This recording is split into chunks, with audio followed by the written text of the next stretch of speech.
to a Thresh ban and letting Thresh through. Well, that goes to High's lane by lane answer. You were the one who called out, I believe, High, that Thresh would continue to have the highest pick ban presence in your mind throughout the playoffs. Right. I mean, Freak is still right, though, because he said Zin's out and Zin's out. So technically, he's not wrong either. So Right. Thresh definitely super strong right now. I like the fact that they did the double ban with Syndra Zig. They're basically saying with those bans, hey, you have to play a standard AD carry. We're going to lane you with the standard AD carry, and we're going to win. But if you were to give them Ziggs with Syndra, they get to dodge the 2v2 bot lane matchup and kind of like get to coast by. But with this, they're not allowed to do that. I think it's interesting also that C9 goes for a relatively stable approach to their picks right now. I mean, none of these are going to get snowballed super hard. Thresh Varus is one of the strongest, most self-sufficient bot lanes in the league right now, and Trundle is a front-to-back team fighter for the most part. Yeah, what do you make of the Trundle pick, though, so early on? I do recognize, Emily, that a number of junglers have already been thrown onto the ban table, but that feels like some pretty incredible priority to throw on a champion when you'd only seen a Nautilus and Aphelios, or yeah, the other way at that time. Yeah, I'm wondering if they thought that GG, I mean, Trundle we've seen a lot more in other regions and increasingly in the LCS, usually into the Jinzhou, which I don't know about the high priority on Trundle. I think it's still strong. I'm wondering if they thought GG was prepping for it and they want to maybe pinch stronger jungle picks for Iconic, given that he's, you know, again, a rookie jungler that you can kind of pinch his pool, see if he'll be able to do something about it. I have a theory on that. I think the reason why you picked Trundle early, one, Aphelios has no movement abilities, nor any speed up on any of his kit, if I'm not mistaken. So having a pillar on top of him, he literally can't move. Every other AD carry at least has some kind of movement speed bonus or some kind of dash that is currently being played, I guess, outside of Varus. But Another reason to take him for yourself. Right, but you got you can go YOLO moves, right? Like you go like Sure. And you have a Thresh on your team. Right. In that case. Yeah. So it makes the Aphelios really weak here, and it makes it so that GG doesn't want to pick a tank, so they're forcing him into a bruiser top and a bruiser jungle. So I think they're trying to basically say, hey, do you have to pick laners where they can't just turtle behind and try and scale? You have to try and beat us in lane due to the bans that they did bot lane and the pick that they're doing here. Because if you do Sejuani, you're going to lose the game. So you can't do Sejuani. You have to do a bruiser jungler, and you can't do Ornn or something tap because then you also lose because of Trundle. So I think they're just really testing GG's hands game one. Yeah, I mean, the Nidalee ban, too, is surprising. They are so concerned about protecting Blaber's Trundle that they go for two bans that, like, Iconic has not shown much. They're like forcing the Sedge that you called, almost, at this point. Well, I mean, yeah, they're also just trying... Or Gragas, okay. Which doesn't really build tanks, so it's largely fine. But they don't want to go... Well, okay, wasn't expecting that one. Well, I was about to say, they're trying to get away from these fast-clearing junglers who are going to want to invade onto the Trundle. Yeah. And, I mean, for the most part, Iconic still looks like he's willing to play that style with the Lillia. I kind of hate that they picked Lillia, only because I remember Freak telling me that Lillia is super busted and that she's going to start getting played again. You don't want Freak to be right? I don't want Freak to be right. That's the only reason I dislike the Lillia pick here. Well, she was a popular pick in the last split as well, and Iconic did have a couple games on her. We got Tahm, Kench, and Ryze, though, as the final two picks there for Cloud9. Talk about a couple of power picks. I'm curious. So, hear me out. I don't know if GG will do it, but I've seen it in LPL. Running mid lane Lillia. I don't think they will. No, okay, good. Not if that. Would you do that to Ryze? I feel like no, I wouldn't. Lillia, it would be she's no longer fast. It would be terrible. I think it would be very bad. But GG have done some weird stuff before that I had seen elsewhere, so I was like, I don't know about this, guys. Yeah, no, I like this though because you get AP in the jungle position. It allows a lot of melee champions in the solo lanes. You're gonna have a faster clear than the Trundle. You should be able to get into these lanes and try and affect them. I think for the most part, it is hard for the Lillia to find a specific lane to play through. So a lot of people could be playing towards Iconic's invades actually, which is not really the play style I see Golden Guardians going for usually. So it's a lot of pressure on this collegiate player who's in his rookie year to step up and be like, hey, you're kind of our biggest win con. And this is the exact kind of draft that we'd want to see from C9 if you are looking at, okay, how are we going to have Perkz get involved, right? Again, the one game they won against TL, I love it when Perkz is able to get out of lanes and affect the side lanes, even sometimes as almost like a second. In the lower bracket after suffering a loss to Team Liquid, and they'll play up against the Golden Guardians, who are still on the miracle run. Yeah, for Golden Guardians, I mean, the fact that they made it to playoffs was stressful for them. Like, having to deal with both CLG and, of course, FlyQuest to get to this position, I mean, was already a miracle knowing how bad Spring Split was. For C9, C9 is not only expected to win this series, but do it in a strong fashion.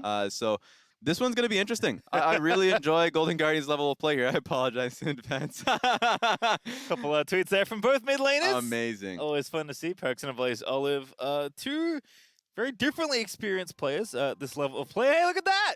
You want to watch those two tweeters play in the mid lane? You can. That's your free preview matchup here. Amazing setup. And I really enjoyed some of the interviews from AblazeOlive in particular, as he's going to have to back away. Nowhere to be found here. Just talking about how he fully expected at least Spring Split to be a period in which he was just learning, growing, won't look as good, of course, but he actually really performed really well in Summer Split and would be the strongest player on this team, I would say for sure. You can make the case for Licorice when he came in, but AblazeOlive, you know, consistent throughout the split, had a fine Spring Split, and ended up getting second place, if I'm not incorrect there, in terms of the Rookie of the Year awards. So it's going to be a fun one. Well, on the subject of Golden Guardians, Licorice is in fact standing by with Golden Guardians and Arrow. Thank you so much, PastryTime. I had to get some words from Monero. Obviously, Team Liquid had a clear line of attack against Cloud9 last time around. Are you aligned with their tactics, and or is there anything that you learned from that series preparing for today? Yeah, no, there's obviously like, that was an interesting series. I think the supports spent more time in top lane and mid than they did bot lane the whole time. We definitely watch it, learn some things from it. I think C9 obviously did too. They got rid of Ziggs, which is enabling a lot of that. But yeah, we're still prepared. It's a fun game to watch, fun series. Yeah, on the side of your draft here, why did you bust out the Lillia today? Oh, can I really even go into depth with that? What you want to say? That's so unfortunate in the series to ever talk about. I mean, it's just a jungle pick based off of what they picked in the game. Really can't say much more than that without like giving stuff away, but it's something that Iconic's really comfortable on. He was feeling it and busted it out. Yep. Yeah, just playing for comfort, seeing how it goes. Last thoughts from you are on the mid lane matchup here. Perkz was a clear priority from Team Liquid last time around. How do you think AblazeOlive and the team are going to factor against him today? Yeah, right as he's going in. Hopefully well. Like I have a lot of confidence in Nick, like especially with Tristana. It's a pick that he's just constantly been willing to pull out. He was trying to play AD at one point in the past. I'm sure you've seen with like us playing Lucian, Tristana, and Kalista.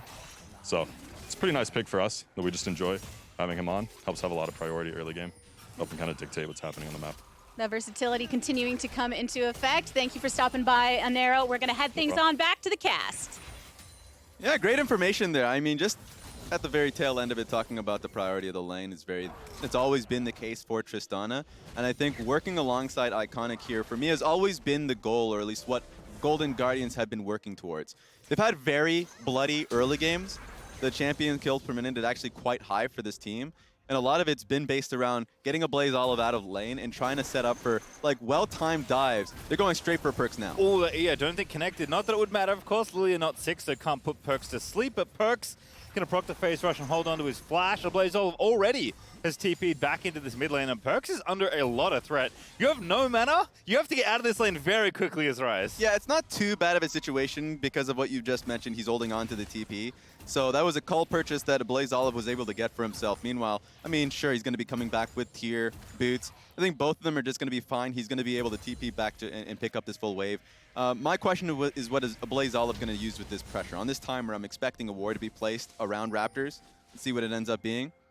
Okay, just trying to get an idea of where the enemy jungler is, and just getting, if there are any wards in Tribush, there are none. So that's good information for Golden Guardians. Yeah, also did put that ward down that you mentioned, kind of has it in the intersection right outside the Raptor pit, so we'll have good vision of any roams to the area or the jungler being down there. Iconic is also on that side of the map, so if there was a desire to set up for bottom lane, there is maybe the opportunity now, but Blaber going to move down, sweep out anything, make sure there's no forward vision for Golden Guardians. And looks like Golden Guardians, with a little bit of info that AblazeOlive has given them, going to go ahead and push their wave in and take their reset. So it is kind of hard to see the big picture, but actually a nice little bit of interplay there from Golden Guardians. Yeah, and I'm expecting, now that it's hit 5 minutes, a ward to be placed on Rift Herald. Both teams should kind of center their focus around that.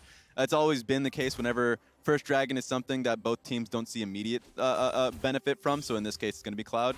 So I expect Golden Guardians to be the ones that hit it first. It's been the case that top lane's been getting pushed. Same thing's been happening around AblazeOlive, so they should be the one on objective first, getting control wards down on that one. Chime is here, though. Let's see who a fight really shouldn't start here. Blaber's here on the same timer as Iconic was actually topside for Perkz. Yeah, AblazeOlive should know that this is not something he wants to do. Vulcan obviously showing in the lane, so definitely not going there now. Iconic level 5. Gonna force the Abyssal Dive away there from Fudge. But Iconic not feeling like he has enough info to confidently take that ward out that he did find with the sweeper, and that's going to make Cloud9 move down towards this dragon. Yeah, I mean, he showed himself topside too, so the ward, they probably didn't expect it to be there. When he ended up showing himself, very easy for Cloud9 to just go on the first dragon, and that's going to be dragon stacking. If we were to look about the full split here for both teams, Golden Guardians have actually been far more objective focused than Cloud9. They've had a higher percentage on both Dragon and Rift Herald. They've just been the team that have always been on top of it. I think the major concern has just been whether or not the fights have been there for Golden Guardians. In fact, the last time both teams faced off, it was Golden Guardians being in a positive position, going for Baron, and then losing, as you would expect, off of the fight that preceded that. So I think Golden Guardians just want to be able to team fight better, at least in this series. All right, well, kind of interesting setup in general for this first game. Hook, very nice attempt there for Vulcan, but doesn't get it. Iconic down towards this bottom side again, but he's going to clear out that vision. So again, Cloud9 do know. This is definitely comfort for Golden Guardians in general. Obviously, Anero didn't want to give anything away, but Lillia's a champion that Iconic is definitely very comfortable in. We've seen that with his history in the past when he first entered the LCS. The other thing is, for me, that's interesting is Cloud9. This is an extremely safe first game draft. There isn't anything super aggressive. It's lots of stability, lots of good mid to late game, lots of good team fighting. Like, they're not interested in taking chances or risks against a team like Golden Guardians. Yeah, and there's some great playmaking tools built in, not just from, you know, the Rune Prison, or at least the ultimate that Perkz has that we've seen. In the best of hands, like Xiaohu, can really make games just based off of great ult timings around Baron. I love this combo of Trundle Thresh. Just basically throw down the pillar and you force a flash off the enemy just because that Q that's coming in from Thresh is almost guaranteed. So that's something to look out for Cloud9. Meanwhile, Golden Guardians here just have great range based off Tristana and Aphelios. So front to back, they're definitely going to be looking at that. I'll be favoring Golden Guardians from that perspective. Lillia, you're right, is an interesting one. Received changes there where her Q cooldown did get increased, but also just the blatant AP that she gets on her Q is actually increased as well. So you are incentivized of going straight AP into your build. Leandri's is something that I'm expecting here for Iconic. And he has Phase Rush. So dealing with the melee member, specifically Trundle, is actually going to be favorable to him. So we'll see how it ends up going. There is a case to be said that if you just get slowed off pillar and picked off with Thresh Hook, you're just doomed. So that should be an early zone yes for him.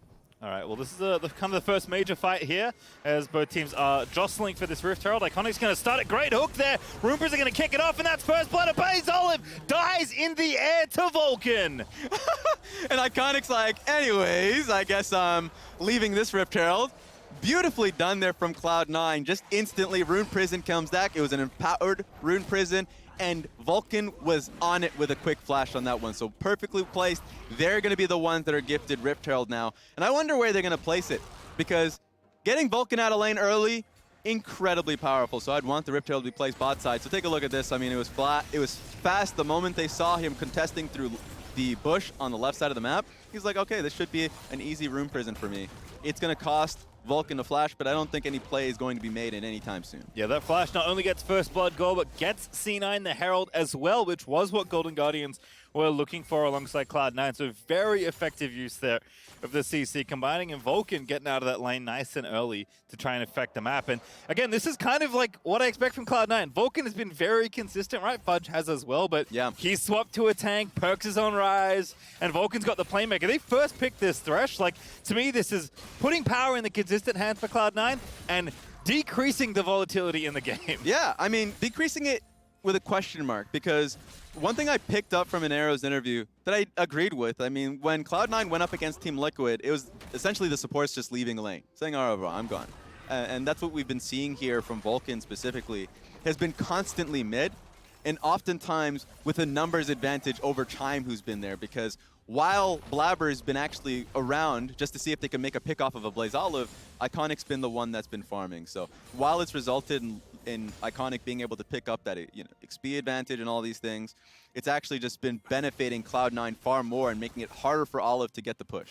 Well, as is probably going to be the focal point of this game. We saw in the FTX gold graph just a moment ago. It is Perkz versus AblazeOlive for that highest amount of gold. Perkz currently winning. Makes sense, given that he did just get an assist off that first blood. But that hasn't stopped AblazeOlive from farming too much. He's going to cash in that coal in, 25 CS time. Tristana is going to be awfully good, especially in the front to back that Golden Guardians will have for themselves, and we'll have to watch the game develop because even though it's a very nice first kill and Vulcan is continuing to stay active, this is unlikely to be a game that's going to be decided in the first 20 minutes. We are going to at least the middle of the mid game to have some of these bigger objective fights. Absolutely. I feel like every Cloud9 games that I've seen during the regular season, it's been a banger. Yeah.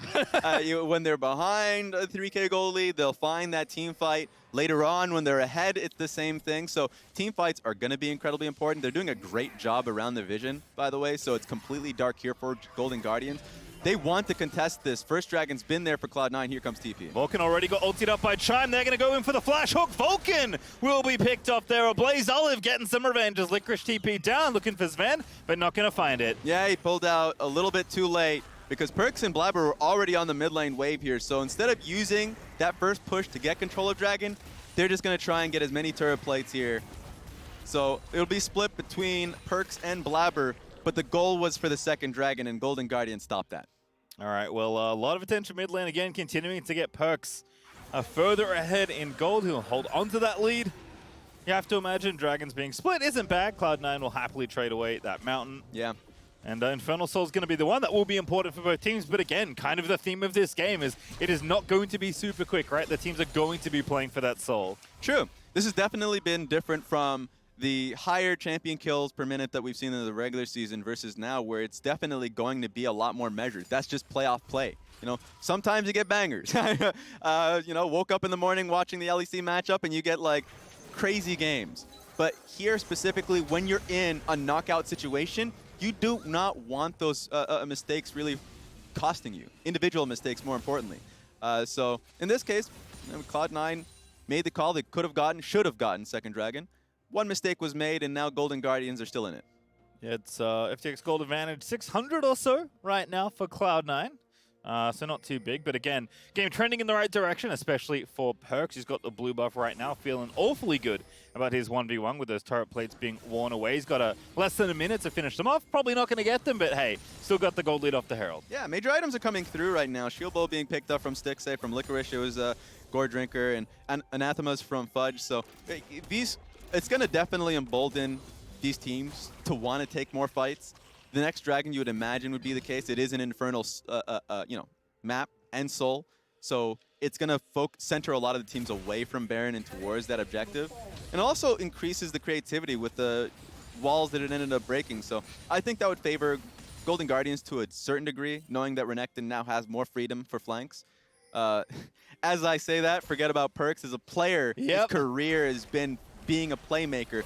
Chime get caught out here. Such a good setup there. Pillar into Realm Warp, and the Everfrost is done, so Perkz makes the roam look oh so easy. As I say, playmaker Perkz, playoff Perkz. He promised it on Twitter, and he also just made it happen. There's way too much vision there for Cloud9 for Chime to be out there alone.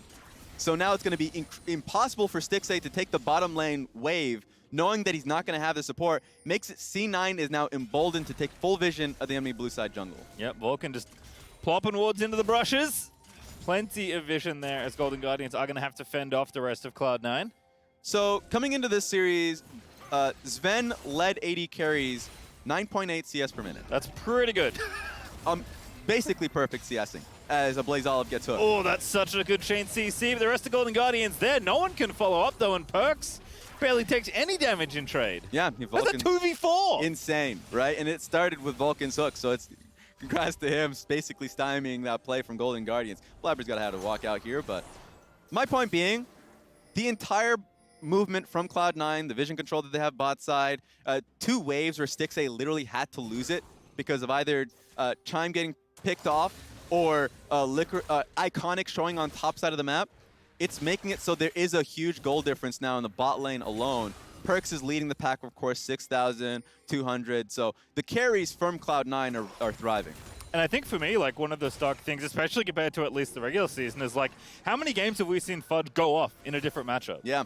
And how many times have we gone top in the first 15 minutes of this game? like once. Yeah. I think that was the second time in 15 minutes we've seen the top lane. I mean, nothing's happening, right? It's Tahm, Kench weak side farming up a storm. Licorice getting a lead, that's A-okay, but Golden Guardians trying to wrestle control back at the top half of the map, and Cloud9 are already ready. Blaber there with the pillar. Iconic, nowhere to run. Gonna have to flash out of the way. Perfect pillow placement. It was expected that it was going to be a Thresh hook that follows it. So that's going to be a flash that comes off from Iconic. And that's how C9 wants to play their draft. If you have Varus with Poke, you have Trundle, Thresh, and a Tahm Kench, you have to play these fights slow. As I say that TP coming through, let's see if they can get the kill on Olive. Alrighty, Fudge, it's time to go somewhere else other than top lane. AblazeOlive. That's a long Get lane. the reset. Great buster shot in the air there. And that's, I was going to say is going to be okay. I lied. Good flash. Is going to get out with the help of the blast comb, but C9 make it very expensive for AblazeOlive. Yep. AblazeOlive all the way down bot lane, alone in a long lane. I think Cloud9 recognized that the rest of the squad, including Iconic, was topside. They made the play happen. Great job there. That will mean that TP is down, so pretty sure they're going to have to keep Fudge down there just for the dragon pickup. Golden Guardians are actually going to be pretty late on the map for this one, so I almost feel like they're going to have to concede the second dragon over here. Yeah, with Licorice going for top lane turret means that that's going to be a second dragon here for Cloud9. Yep, definitely a trade. Iconic has the Herald as well, can maybe drop it in mid lane if they want to look for that play, although with how short the distance is between mid, outer, and the dragon, not the easiest thing to crack, but at least they'll get the gold off of Licorice taking that top lane tower, give themselves a bit more space, give Licorice a bit more gold. Yeah. But they will forfeit the dragon as a result, and Cloud9 actually going to get a 2-for-1 deal here. Zven finishes off the mid-outer tower. So yeah, so if we just take stock mid lane turret down, which means that it's going to be even more effective for Cloud9 to invade. Oh, wait a minute. Close. Really close. Had no idea, too. You probably say that he saw Vulcan entering the space, so he didn't want to fully commit, but that was going to be a pick there on Licorice. All right, well, Herald drop. This is the play for Golden Guardians. Counter pushing mid. Herald should be able to get this nice and easily, but can Chime line something up? Little more committal for Nautilus than Thresh to throw those hooks out, so not going to go for it. Just takes a safe play, gets the tower, gets the trade, and Golden Guardians keeping that gold close. All right. At least they're still in it. And I feel like, once again, it really is a game on Tristana and Aphelios and how they're positioned in fights. So if they're in a really comfortable position, then you can make a case that Vulcan's not going to be too sturdy in a fight. Blaber trying to figure out where his ultimate would go, probably on either Nautilus, especially if Aftershock's being procced, or Licorice. They're not going to be incredibly impactful, but it keeps him in the fight a little longer. But that's just a lot of constant DPS coming in from Golden Guardians, so that's something to look out for. But that's a lot of stopwatches on the side of Cloud9. That's one for Perkz, another for Vulcan, so they can definitely play these fights out creatively. Yeah, I mean, very disruptive backliners on the Cloud9 side. Like Tahm Kench now, just like presses W in the middle of a team fight, tries to lock down and carry. Trundle just pillar someone, runs at them, right? Because, if you fight someone else other than Trundle, Divine Thunder Trundle's going to kill you, right? It's not, an assassin, but he's enough of a threat that you can't ignore him. And if you're hitting Trundle rather than trying to kill an enemy carry, chances are if frontliners are in your backline, you're not winning. And that's my concern, is the damage spread. For sure for Cloud9, it's solidified. Zven and Perkz should be dealing constant damage. But from the Golden Guardian side, their sole AP isn't Iconic. Iconic needs to be ahead for this game to feel really good for Golden Guardian scaling. Oh, what an interrupt. Licorice finds a stun. Go to sleep. Fudge now drowsy. And there's the bat coming in. Thick skin still available, though, and there's just not enough damage. Leandris is there, but that's not it. Yeah, not even close, honestly. He's going to be able to regenerate about a little bit of that, go back to 30% HP. And so now that's ultimate being lost there from Iconic. It's going to be pretty costly. So they're not really going to be able to defend the wards around mid, and it's going to be still Cloud9 holding control here. Where is everyone else? Looks like bottom side right now was Perkz. That makes sense. He's going to be pretty permanent side laner in this game. In fact, just Everfrost the wave. Yeah. Wants to get it pushed out ASAP. I imagine AblazeOlive, yep, he is the one to catch it. So there is a push and pull of the side laners here. But as we've kind of seen already, it is significantly less safe for AblazeOlive to be alone in a long lane than it is for Perkz. Yeah. And that's, for me, what it comes down to is for Perkz, he has a lot more freedom on side lane, especially if he's in a 2v1 position. I mean, he has phase rush. So that's going to help him out. He has ultimate as well if he can play that out creatively, and all these things that are going to make him feel a little bit more safer. Where we saw when he was AblazeOlive was getting double teamed, sure, he had his W, so he can jump out, but he needed to blow flash. So those are the kind of distinctions we got to make on side lane. And then, of course, like talking about the damage portion of it, before the skirmish happened, Iconic just needs to be ahead, and he's under constant threat of Trundle pillar. Speaking of that. Oh, that pillar is so sick. Iconic, though, looking to make the play. Finds a two-man sleep. And ulti out there. Chime moves in. The damage is good with the depth charge, but now going golden for 2. Fudge there does devour. There is a AblazeOlive found the backline. Iconic is going to fall down. AblazeOlive just can't do the damage. Now Tahm Kench pop it into the backline, but the AD carries from Golden Guardians are still alive, but it is just not enough. Realm Warp forward. Perkz under the tower. Zven takes out Stixxay, AblazeOlive, and that's going to be a bot lane ace in 21 minutes. All right, Cloud9 is empowered. They're hearing the criticisms, and they just slapped Golden Guardians around. Big props to Fudge, I saw in that last fight, protecting Perkz from that Renekton flank, put him right with the rest of the team, so he was well protected on that one, and it put Licorice actually in a pretty bad position. So the initial engage came through from Chime, but no one could follow up, and that turns in now a huge win for Cloud9 and a Baron off the back of it. Alrighty, so a game that was somewhat close. Gonna feel significantly less close after that one. C9 get it all off the back of this play. Let's just take a second look at this one, because it started with a great pillar there from Blaber. Vulcan was on top of it as well. Man, he was basically stuck in the wall at the beginning of that one. Needed to use Cleanse instantly. But take a look at where they're positioned. A great ultimate there from the Thresh made it so Chime, Iconic, Stixxay really couldn't push in through the crevice there and actually damage the backline. I already talked about how instrumental Fudge was in this fight, being able to protect Perkz on the front half of it, so Renekton couldn't do anything. And so for the rest of this one, this is just a cleanup. Heroic cannon minion there for Perkz. Realm warping in under the tower to make sure that happened. No! All right. Kind of how it feels to be on the receiving end of that play. But Cloud9 will exit that. They were 1,000 gold ahead. Now FTX gold advantage up to 5K as Iconic looking to make plays still on the top side. 1v3 for old Fudge in the top lane. What a flash! Gets his way out of there. Yeah, and they didn't want to follow up on that, partly because Licorice and Iconic just don't have flashes, so even if they wanted to, definitely can't follow up on that. So in the end of the day, that's just third dragon being picked up from Cloud9, and Fudge ducks away from another gank topside. So right now, Cloud9 has such an instrumental lead, it's insane. Yeah, it's only getting worse, unfortunately, for Golden Guardians. It's going to be a very tough siege to try and stop. Stixxay busy in the mid lane has to deal with that. And they've got 2 carries, you know, that's decent wave clear, but you cannot get to the wave safely against this team. And Cloud9 is going to bust through the bottom side, take out that inhib almost. Depth charge out.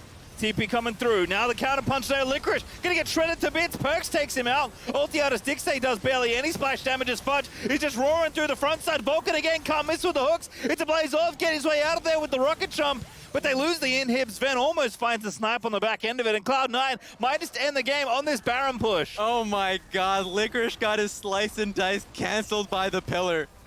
This is the best Trundle play I've seen in a while. I mean, like... Unironically, yes. Yes. Blaber and Vulcan have just been on point this game. And they're not going to go too far here. Their tempo's a little rough, but I mean, they got inhib bot side. They're going to base. Next fight almost feels like it has to be around Dragon, and that's 3 minutes away. This is a tough one here from Golden Guardians, and you know, it feels so impossible for them to take this win, even if they even like get a great team fight, because of how chunky this Tahm Kench is.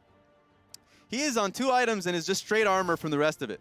So, you know, AblazeOlive and Stixxay, the concern that we had about them not having really much damage spread is true. They just don't, they cannot pierce through the Kench. And typically, when you cannot kill the Tahm Kench, that is a problem. That is an issue. That is a very big problem. One of the reasons Tahm Kench has felt so powerful is that when he gets ahead, just kind of unkillable. Realm Warp here for Perkz, very cute. Licorice the target, no flash. Can slice and dice away. Abyssal dive, gonna miss. Licorice is like, please, somebody help me. Well. Wolves gonna block up Perkz a little bit there, and Licorice does indeed get out, but the damage has been done off the back of that Red Bull Baron. Next wave is coming in. I mean, they know that Stixxay's topside here, so they could commit for this mid lane turret if they wanted to. Good base here from Stixxay, knows he needs to be here on time as this wave comes through, or a dive is inevitable. Here we go. Chime actually getting slowed there. It's 3 items done. That's a long TP from Licorice. That's a very long TP. He's going to play the long con, but perhaps he has fooled himself. Pops Dominus. The flank is on now, but Chime going to find Vulcan. Blaber going to get knocked up as well, but Renekton is getting zoned off. the rest of his team by Perkz, and now Chime's dead. Blaber with the pillar again is able to take him out. Licorice just could not find the flank. Stixxay gonna die in the front line. AblazeOlive trying to do what he can, but Vulcan is just gonna slay everyone as Blaber finds a double. Now Iconic will get the sleep, but he does not get the Eep, and everybody lives on the Cloud9 side. As Licorice has just left in the middle of mid lane wondering what happened. And Cloud9, they're going to take this Nexus here in game number 1. This was a fast one, 25-minute win. Another kill there, just added to the books, 13-1. What a monstrous win there from Cloud9. Licorice tried, but he was caught in multiple CCTV cameras. I mean, you know what? Security system's pretty good when you're that far ahead in the game. Cloud9 making the end of that look very straightforward for themselves. And I guess in some ways, kind of what we expected from the game we saw, right? Was going to be a slow mid-game, and then eventually, they got an ace and the game basically ended. Yeah, and I have to really say hats off to both Vulcan and Blaber for that one, because they constantly played through mid, so Perkz was very safe there. If anything were to happen, Chime was like looking for an angle, never really came through. And they made multiple picks early game just based off that alone. I thought that was really powerful. So that's a draft changer. If you can't deal with the Thresh play. So maybe Thresh goes back into the ban list. I mean, it was first pick in that game. It looked like a pretty good first pick there for Cloud9. So with that, Cloud9 land the first blow and take the lead in this series. But when we return, we're breaking it down with the State Farm Analyst Desk. We'll see you there.